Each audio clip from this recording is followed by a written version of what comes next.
Bienvenue à InfoSoir, voici les titres.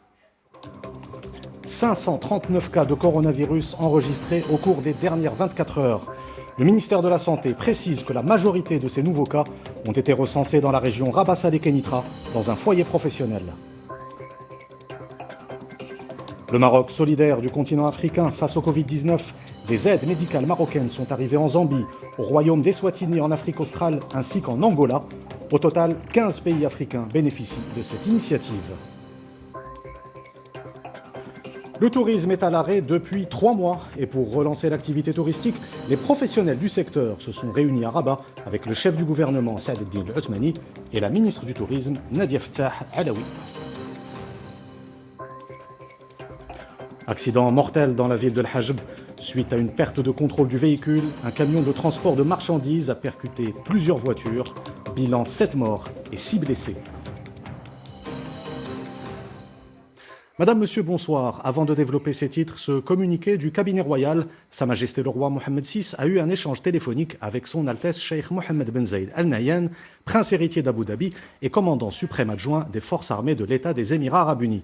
Au cours de cet échange, Cheikh Mohammed Ben Zayed a souhaité au souverain un prompt rétablissement et lui a présenté ses vœux de bonne santé à la suite de l'intervention que Sa Majesté le roi a subie avec succès dimanche 14 juin à la clinique du Palais Royal à Rabat. Le ministère de la Santé a tenu aujourd'hui son point de presse quotidien sur le coronavirus. 539 cas ont été enregistrés au cours des dernières 24 heures. Le ministère précise que la majorité de ces nouveaux cas ont été recensés dans la région Rabah Saleh Kenitra, dans un foyer professionnel. Plus de détails avec Rita Saha.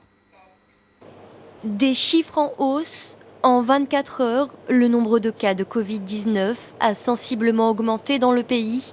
Lors de ce point de presse quotidien, le ministère de la Santé annonce d'ailleurs 539 nouvelles contaminations, portant à 9613 le nombre total des personnes touchées par le virus au Maroc.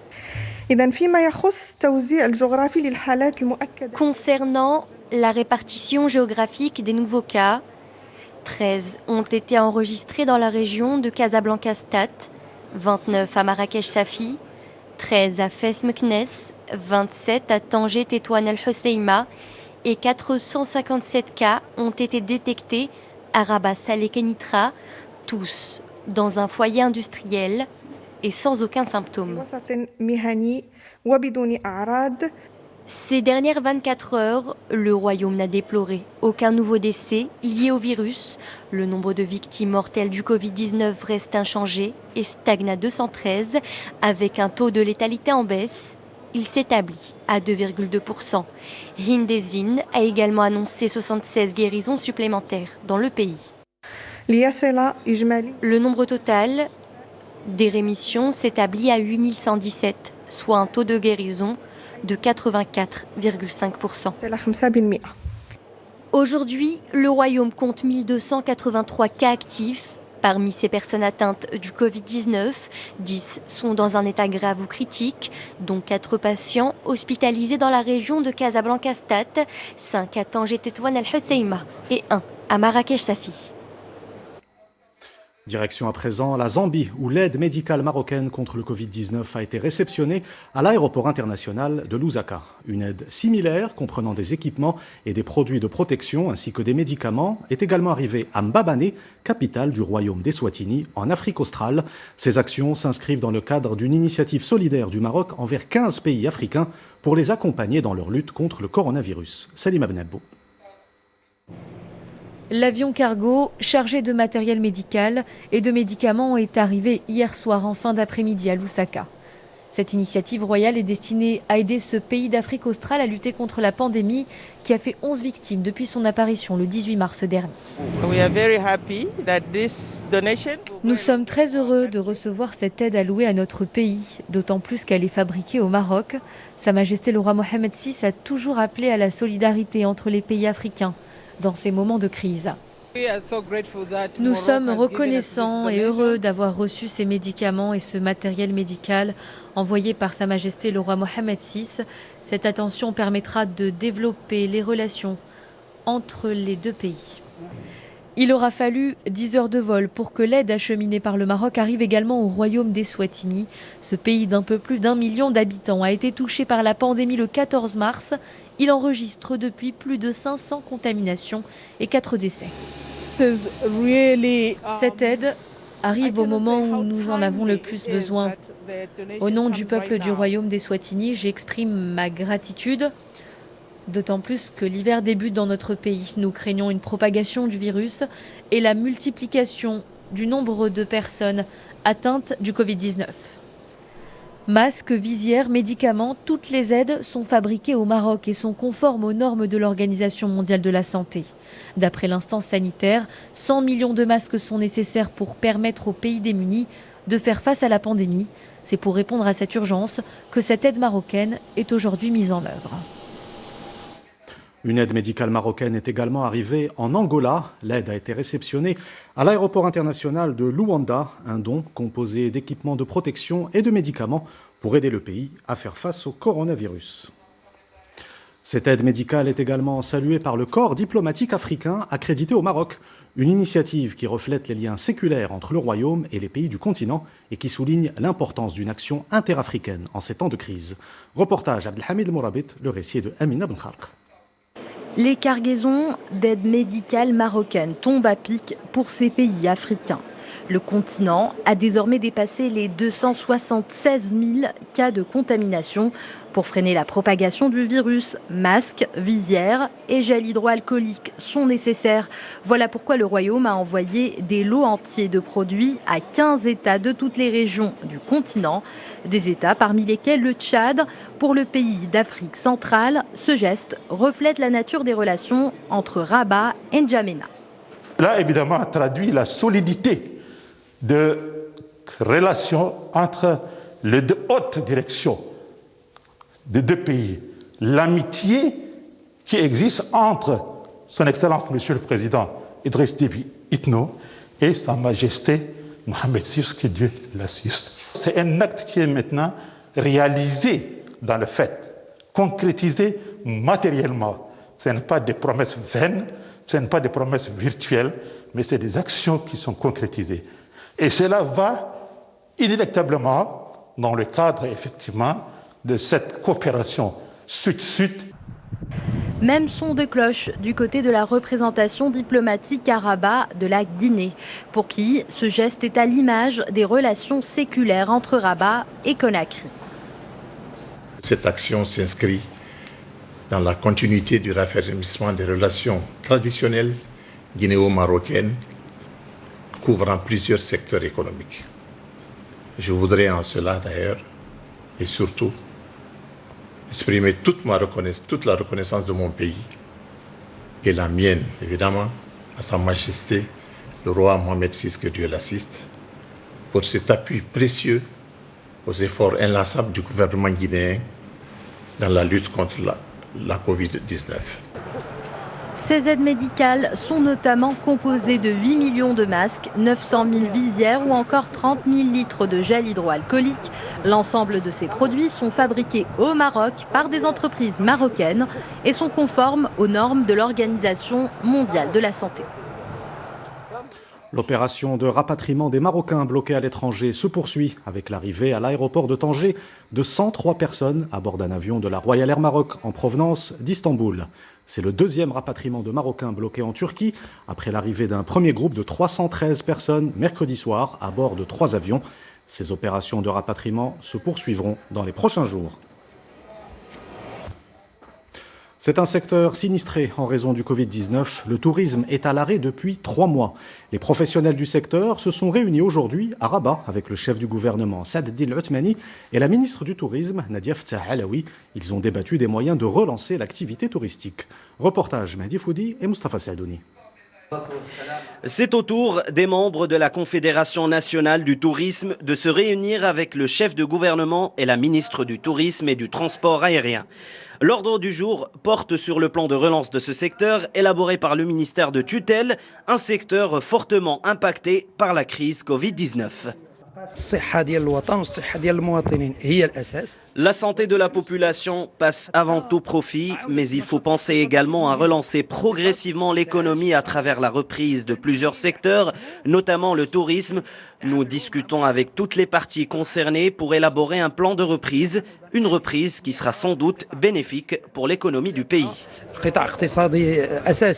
Lors de cette rencontre, la délégation d'opérateurs a présenté toutes les garanties pour la meilleure relance possible.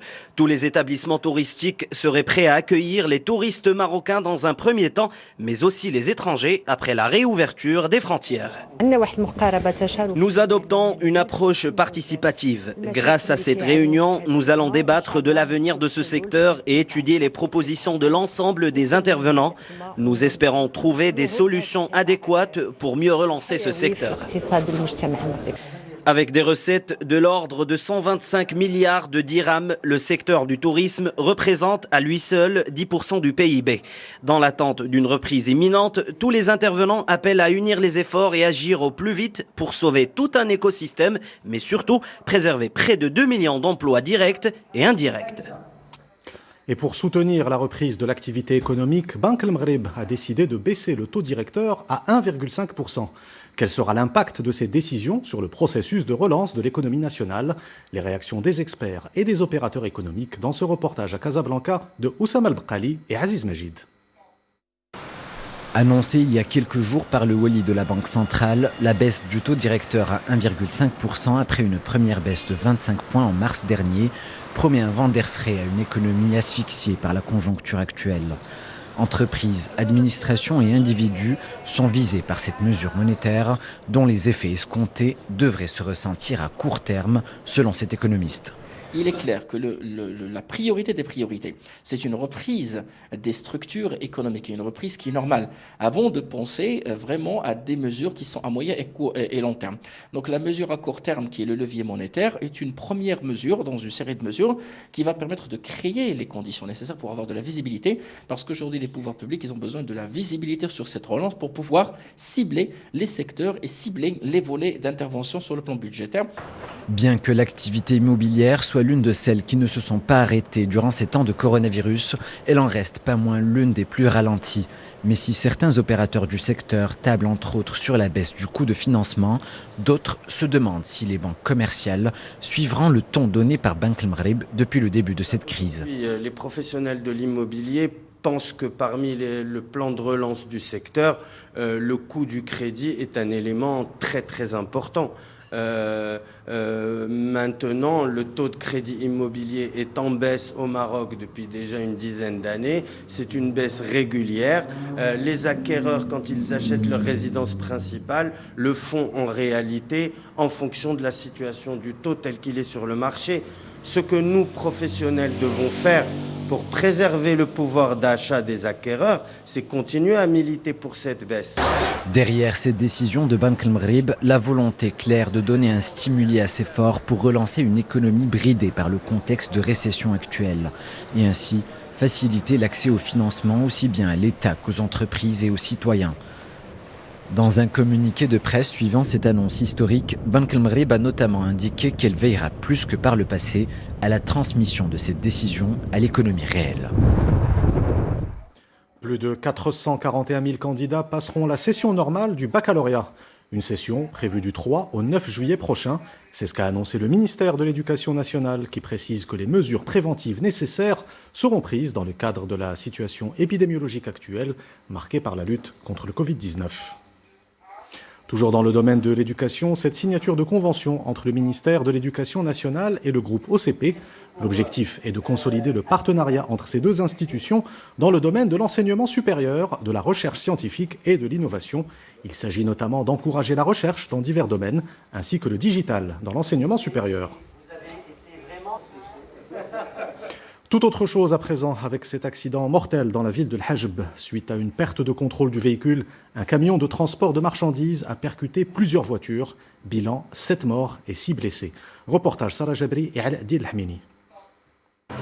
Il était 17h hier lorsqu'un camion transportant une cargaison de pastèques a provoqué un énorme carambolage en plein centre d'El Hajb. Le bilan est lourd, 7 morts et 6 blessés. 2 d'entre eux sont jugés dans un état critique. Le centre hospitalier provincial Prince Héritier Moulay El Hassan a pris en charge les 6 blessés. 4 d'entre eux ont reçu les soins nécessaires suite à des blessures légères et ont aussitôt quitté l'hôpital. Les 2 autres ont été transférés d'urgence vers le centre hospitalier provincial Mohamed V à Meknes.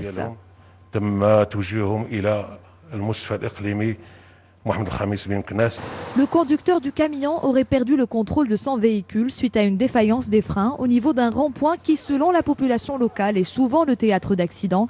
Sur les lieux du drame, les dégâts matériels sont importants. Nous avons été alertés par un bruit assourdissant. Le camion a percuté le poteau électrique qui s'est littéralement abattu sur ma maison. En sortant, je voyais des victimes partout. Beaucoup de voitures ont également été endommagées.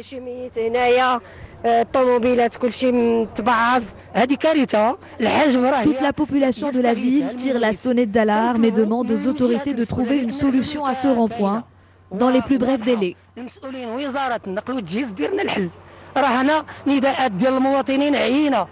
Les autorités locales se sont rendues aussitôt sur place pour évaluer l'ampleur des dégâts et sécuriser le périmètre. Une enquête a été également ouverte pour élucider les circonstances exactes de l'accident.